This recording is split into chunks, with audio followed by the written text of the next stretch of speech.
Pashas Savo, 2 weeks before Rosh Hashanah, getting really close.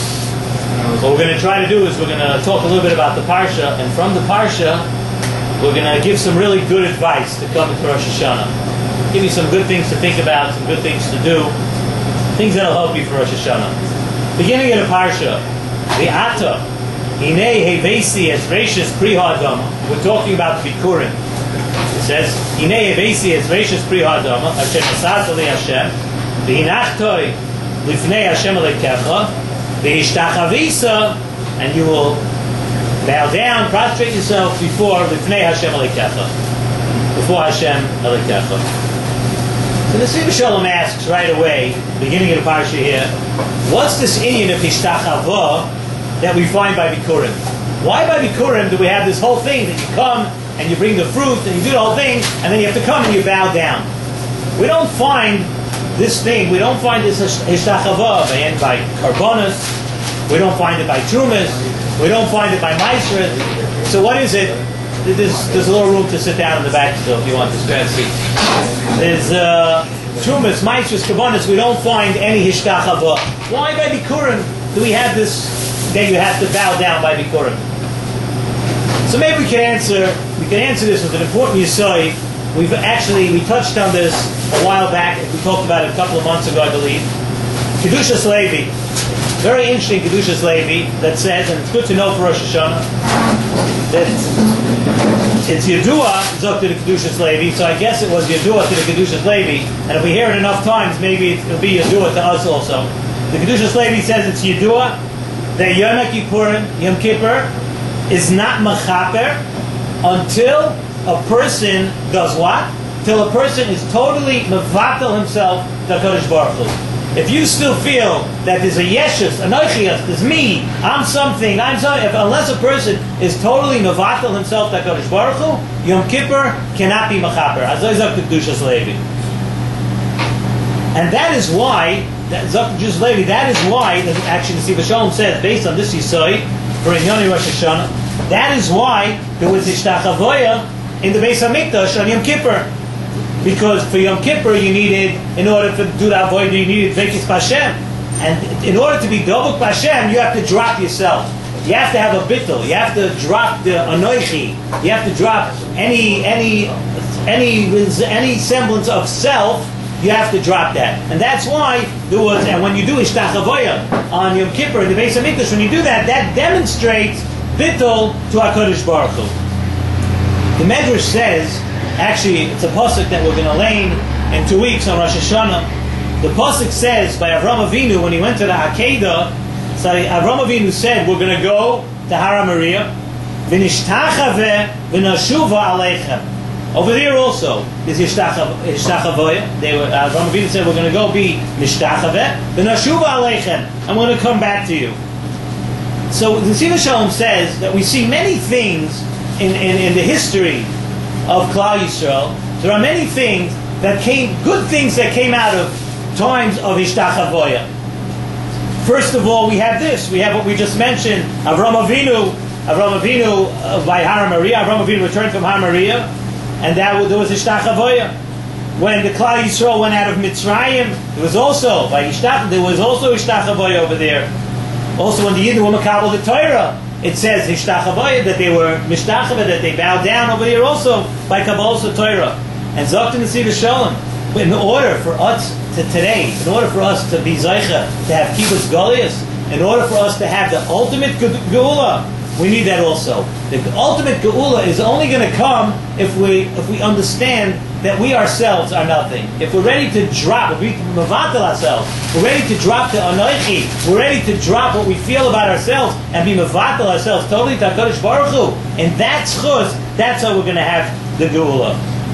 As we say in the pasuk says, V'hoya b'yoyim hahu yitoka b'shofar gadol. We all know this pasuk, right? We say it on Rosh Hashanah also. V'hoya b'yoyim hahu yitoka b'shofar gadol. The pasuk continues, Uvo oivdim beretz Ashur v'anidachim beretz Mitzrayim. And what does it say at the end of the pasuk?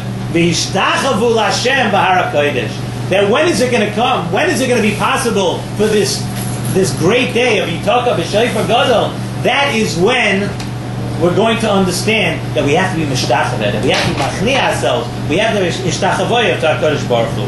So we see that it's not just a stop. This is a real ikr for our avodah now when it comes to Rosh Hashanah. And that's really, there's a difference we know between kriya and ishtachavoyah. We say, va'anachnu koirim u'mishtachavim. By kriya, Zok Nesiv Shalom, when someone is koireya, so what you're doing is you're bringing the top portion of your body down.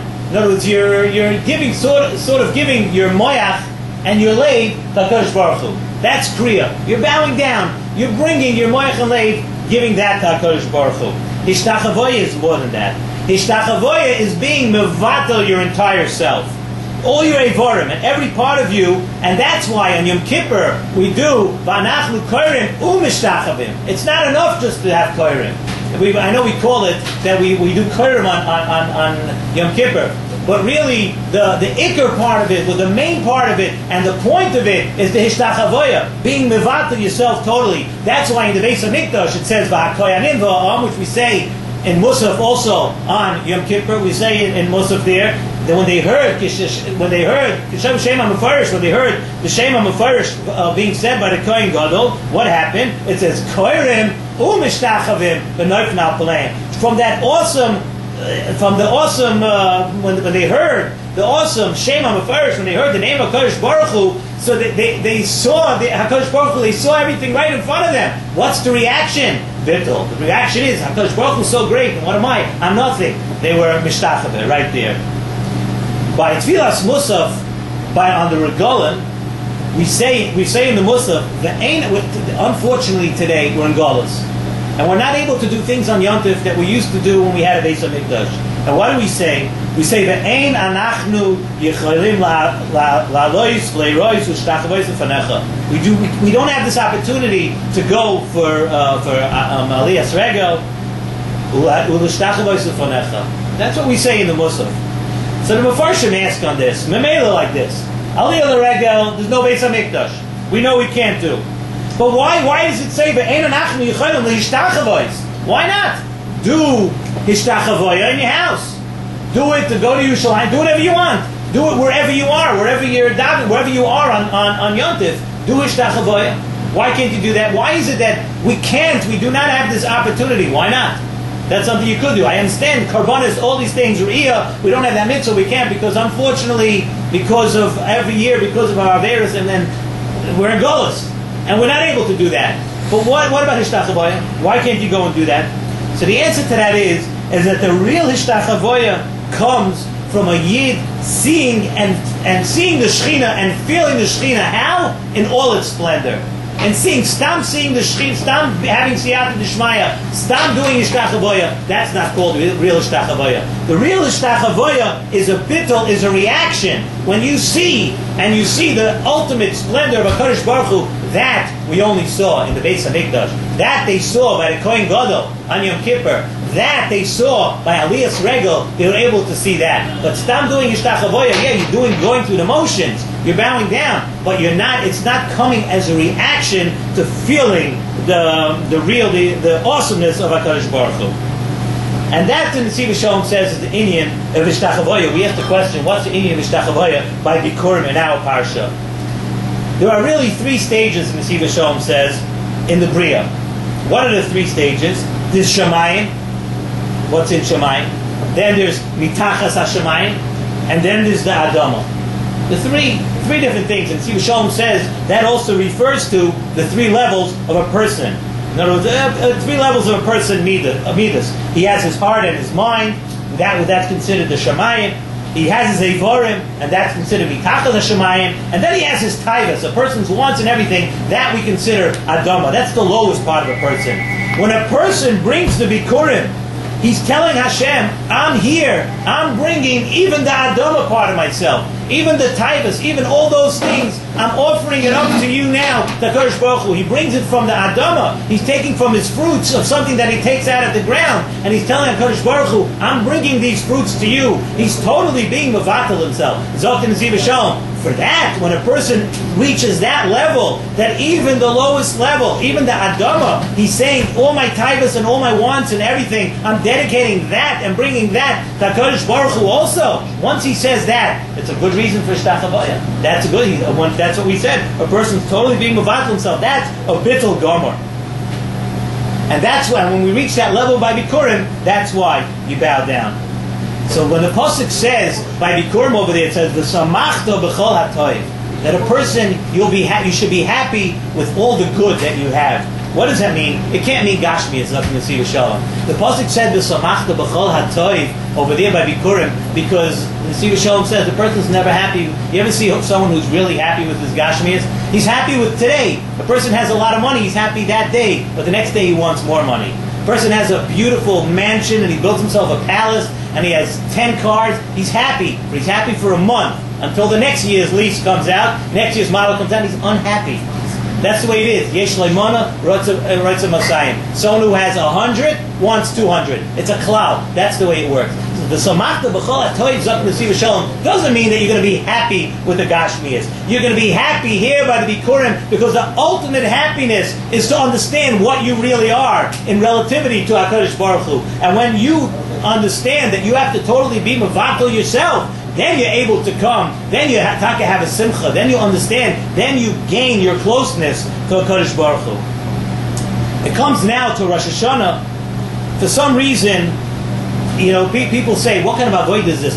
People think sometimes that being mevatel yourself means making yourself into a shmata, making yourself into a nothing, walking around depressed, never having a smile on your face. And I was thinking, for some reason, in many circles, it became that's the way to serve HaKadosh Baruch Hu. The more depressed and the more misery you walk around with, the more of a tzaddik, the more people think that you must be on some lofty level of ruchnias. I don't know, I don't judge, I don't know why, but somehow, you look in this week's Parsha, the Parsha tells you right away, unfortunately, the Torah tells us that if you don't do the mitzvahs and the people are over averis, we have the whole long teichacha, many punishments that played themselves out through history of Klal Yisrael, all these things. And what does the Torah say? The Torah says, Tachas asher loy avadata es Hashem lekecha b'simcha.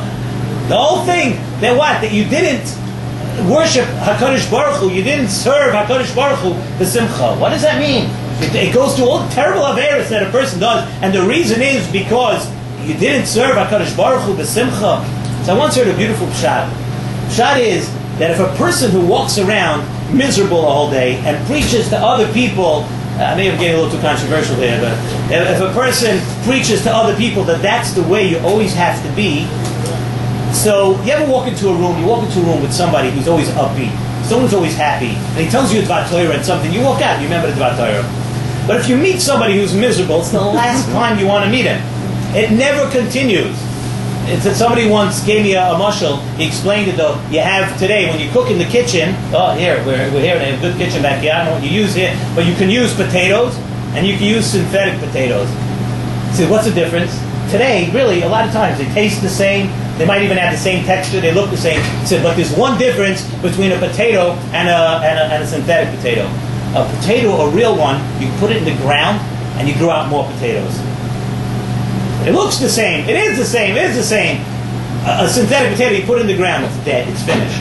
He said, and that's a difference between a person who's alive and he's besimcha and he understands that you have to be besimcha and you can be over Hashem besimcha. That's infectious. That spreads to everybody else. He doesn't. He's a person that when you walk and you hear something from him and you see the way he's over Hashem, you want to be the same way. He's not dead on arrival. He's not a synthetic potato. And that's the avodah. Believe it or not, I happen to have seen today. I was learning in halacha in Hilchos Rosh Hashanah, Tov Kuf Tzadik Zayin. The halacha starts off halacha Aleph that oichlim v'shoisim usmechem on Rosh Hashanah. I don't know if it's a secret. Many people don't know that. Because why? Because we have to believe. We have to believe that Kadosh Baruch Hu always wants the best for us, will be good to us, that we're going to Mit Hashem have a good year, and everything's going to work out all right in Rosh Hashanah. And that's the way to serve Kadosh Baruch Hu, with that kind of attitude, that we are b'simcha and we're going to be b'simcha. Let us take this lesson. We have 2 weeks to Rosh Hashanah. I'm not saying we should dance from now straight to Rosh Hashanah. A person has to understand what simcha is, what it means to be Oved Hashem b'simcha. It doesn't mean to be crazy, hoileless. That's not called simcha. But we take the lesson of Bikurim, understanding what our place is, being mevatel ourselves to HaKadosh Baruch Hu, but being mevatel ourselves in a way that we project simcha, and we understand that taka ibdu es Hashem b'simcha, and that we should taka be zoicha, and this chus to have a tzivach siman tayva. Amen.